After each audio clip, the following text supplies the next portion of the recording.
Hello, hello, hello. Gandang gabi. Philippines. Gandang gabi. Saudi. Gandang gabi. Jong. Yan eh. Gandang gabi. Yan eh. Ito yung si Jong.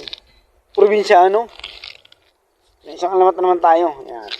Yung alamat pala natin mapapanood natin sa Joel Cleto YouTube channel. Joel Cleto Facebook. Ayun. Salubungin natin itong truck. Ayun, laki ng truck oh. Ano to?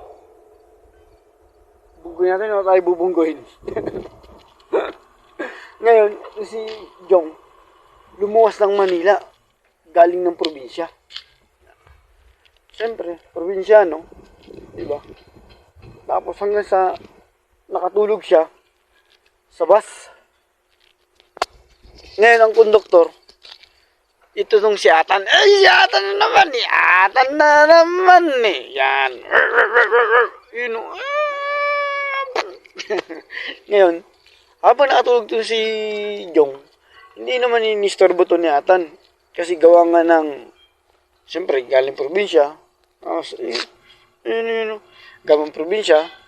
Habang biyahe, sabi niya, saka ko nasisingilin to si Manong, sabi ni Atan, pagdating na ng terminal. Eh, siyempre, probinsya na to si Jong. Ngayon, bigla na silang dumating na ba sa ano? Sa pip pip pip. Sa ano? Sa Manila. Ngayon, ginisingin to ni Atan to si ano?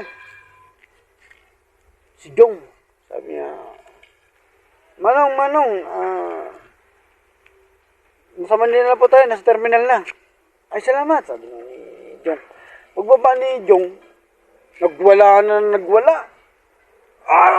Magnanakaw kayo, ganito kaya, magnanakaw. Sabi niya, lagi na magnanakaw dito sa mga Manila. Totoo pala yung sinasabi nila. Sabi niya, teka po, sabi naman ni Atan. Huwag po kayo magsasalita ng ganyan. Sabi niya, ang cute ko talaga, oh. Ngayon, pag gano'n ni, kung ako magkasalita ngayon, hindi ko na nga ako isiningil, eh, sabi niya Atan. Dahil alam ko natutulog kayo at pagod sa, sa biyahe. Tapos kung sasabihin niyo po kami magnanakaw. Eh, paano hindi ko kayo sasabihin na magnanakaw?